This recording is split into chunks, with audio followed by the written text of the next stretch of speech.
Metal has been blamed for society's problems for decades. Every time there's a school shooting, a violent crime, or some overblown media hysteria, metal somehow ends up being the villain. It doesn't matter that there's no real proof linking metal to violence, people just assume the worst.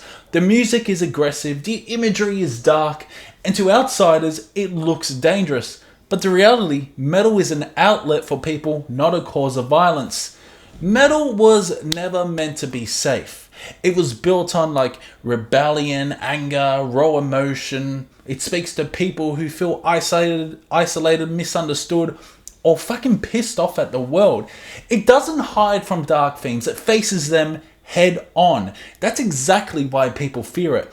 They see song titles about death, destruction, war, and suffering, and instead of understanding that it's just art, they panic. They assume that by listening to it, people are being corrupted or turned into criminals. But that's just really fucking lazy thinking. No one watches a horror movie and assumes the director is a murderer. No one reads a crime novel and thinks the author is plotting a killing spree. No one plays a violent video game and believes the fucking creator is training them to kill.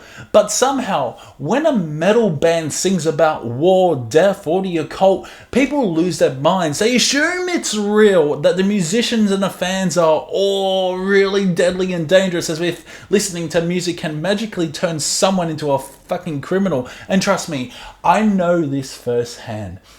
I'm a taxi driver, so I've been judged, ridiculed, and even demonized just for being a metal fan, especially playing metal in the taxi.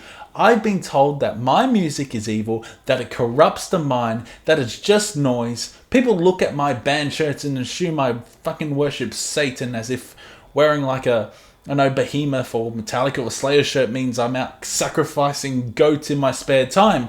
It's ridiculous. I've lost count of how many times people have assumed I must be angry or violent just because I love extreme music.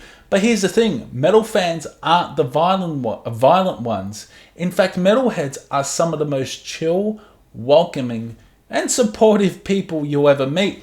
I've been to countless metal shows, and not once have I seen a fight break out, to be honest.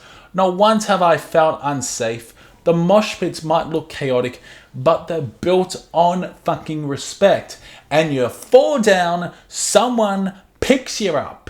You get knocked around, you laugh it off. There's a sense of community, a shared understanding that we're all there for the music, for the experience, for the escape. And now, here we are again. A new generation is trying to cancel Cannibal Corpse, one of the most legendary death metal bands out there. One of the best legendary death metal bands of all time. A band that's been around since the late 1980s. I think 1980s. Pushing boundaries with their horror-inspired lyrics and extreme sound. But let's be real. No one who listens to Cannibal Corpse thinks their songs are real. No one actually believes that Hammer Smash Face is encouraging people to go out and fucking kill people. It's the same argument we've heard for decades, just repackaged in a modern cancel culture debate. People who never listened to metal see a song titled like I Come Blood or Stripped, Raped and Strangled, I Come Alive in the Darkness, and immediately lose their minds. They don't take the time to understand that this is extreme horror storytelling in a musical form. It's meant to be over the top, shocking and grotesque, just like slasher films and horror novels. The same people who want to cancel Cannibal Corpse probably have no issue with movies like Saw, or the Texas Chainsaw Massacre, or Hostel, or other shit like that, even though those have way more graphic violence than anything a song could ever describe. The argument to cancel Cannibal Corpse is fucking ridiculous because their music has never led to real world violence. It's a pure fantasy, just like horror movies or crime novels. You don't see Stephen King being cancelled for writing Misery or The Shining. No one's trying to erase classic horror films because they depict brutal violence. But when a death metal band does the same thing in musical form, suddenly it's a huge problem. This kind of thinking has been around since metal's earliest days. Like in the 1970s, Black Sabbath was accused of promoting Satanism, even though the lyrics often warned about evil rather than glorifying it. And let's talk about Kiss. Kiss was also apparently promoting Satanism. But yeah, Black Sabbath, songs like War Pigs were anti-war. Hand of Doom was about dangers of heroin addiction. But people only saw the band's dark imagery and made assumptions. Then we go in the 1980s. Bands like Judas Priest were blamed for influencing suicides, leading to one of the most infamous trials in music history. And this is where we're going. Judas Priest was taken to court in 1990 after two young men, 20-year-old James Vance and 18-year-old Raymond Belknap, attempted suicide after spending the day drinking, doing drugs, and listening to the band's Stained Class album. Belknap died instantly, but Vance survived, though he suffered disfiguring injuries before dying 3 years later. Their family sued Judas Priest, claiming that subliminal messages in their music had driven the two young men to end their lives. The plaintiffs specifically pointed to alleged hidden phrases like "do it" that they believed were secretly embedded in the music, urging self-harm.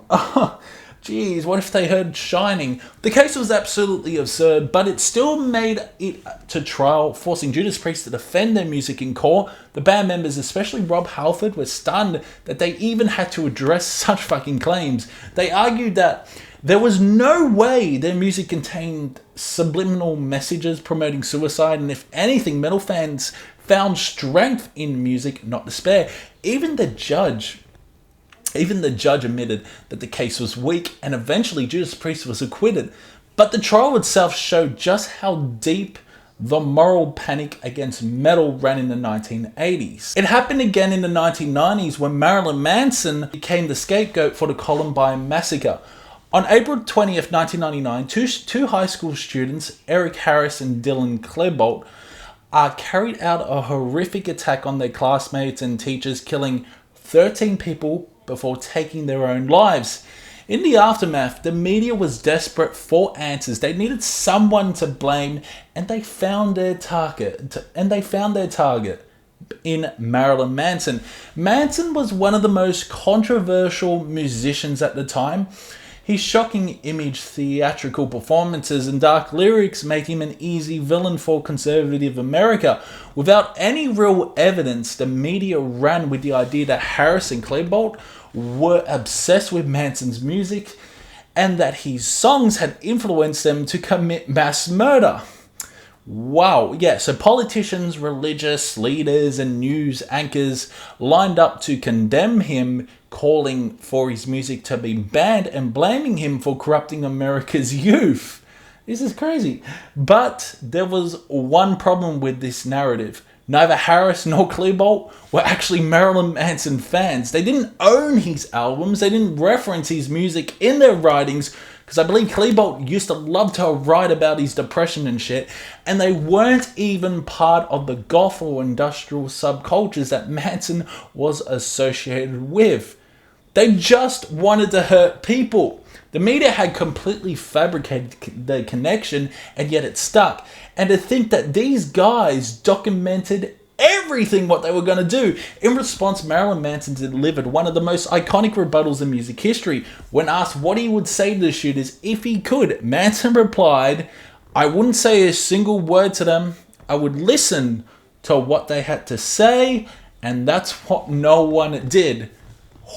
Some people may not like Manson, but holy shit, those quotes are amazing. Instead of addressing bullying, mental health, gun laws, or parental neglect, society chose to point the finger at Marilyn Manson, the metal star.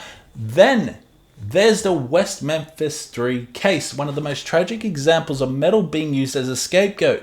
In 1993, three 8-year-old boys, Steve Branch, Michael Moore, and Christopher Byers, were found brutally murdered in West Memphis, Arkansas. It was a horrific crime that shocked the town, and law enforcement was under immense pressure to find the killers.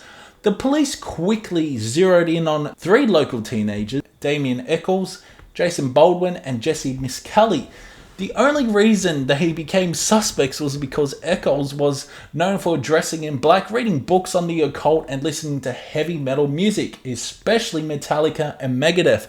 There was no physical evidence linking them to the fucking crime, but in the midst of the satanic panic, that didn't matter. Miss Kelly, who had an IQ of only 72, was interrogated for 12 hours without a lawyer or his parents. The police manipulated him into giving a confession filled with inconsistencies and errors, and despite reciting it later, the damage was done. The prosecution painted the case as a satanic ritual murder, claiming that the boys were sacrificed as part of an occult ceremony. They used Eccles' love for metal as proof that he was dangerous, convincing the jury that his music taste made him a killer.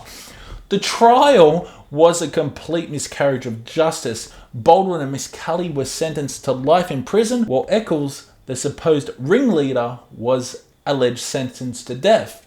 They spent nearly 20 years behind bars before new forensic evidence proved their innocence, thanks to massive public support, including help from celebrities like Johnny Depp, Eddie Vedder, and Metallica, of course, themselves. The case was re-examined, and in 2011, the three men were released.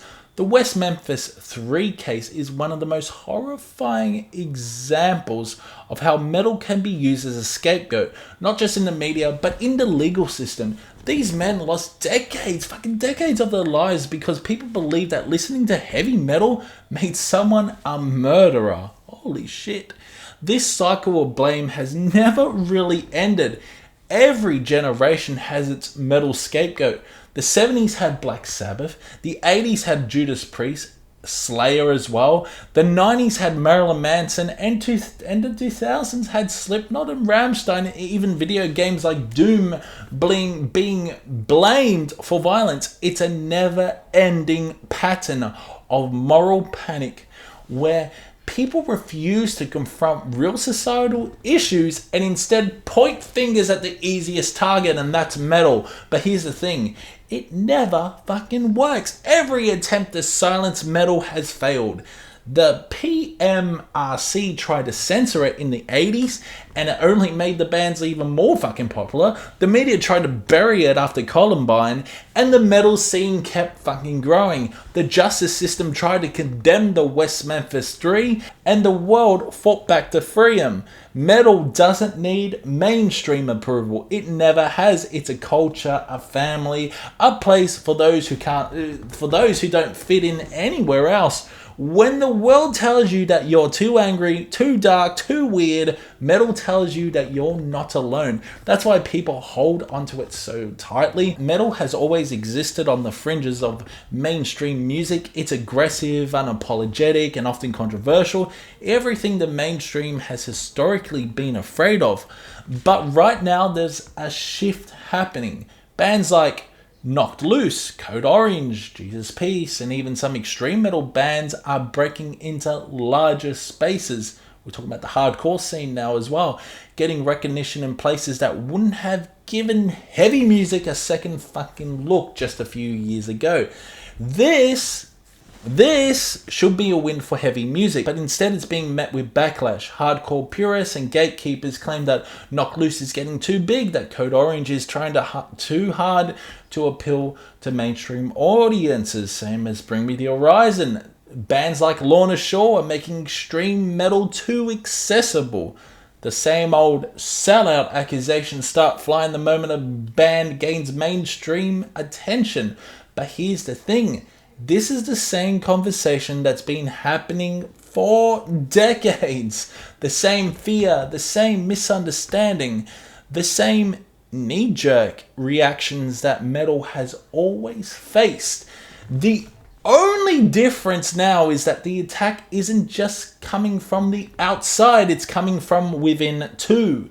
And you can definitely see that on YouTube with all the metal elitists out there. The mainstream has always been uncomfortable with heavy music when bands like Metallica, Slayer, Pantera, started selling millions of fucking records, they were met with moral panic. People feared that thrash and death metal were corrupting the youth, pushing violence and glorifying death and destruction. The 80s, like I said, saw the rise of censorship battles led by the PMRC, where metal bands had to defend themselves against claims that they were harming society. Now, in 2025, metal and hardcore bands like Knocked Loose aren't just dealing with the same old media scapegoating. They're also facing cancel culture as well from a new generation that doesn't understand the genre's history. This cancel culture push against extreme bands is just another version of old metal panic.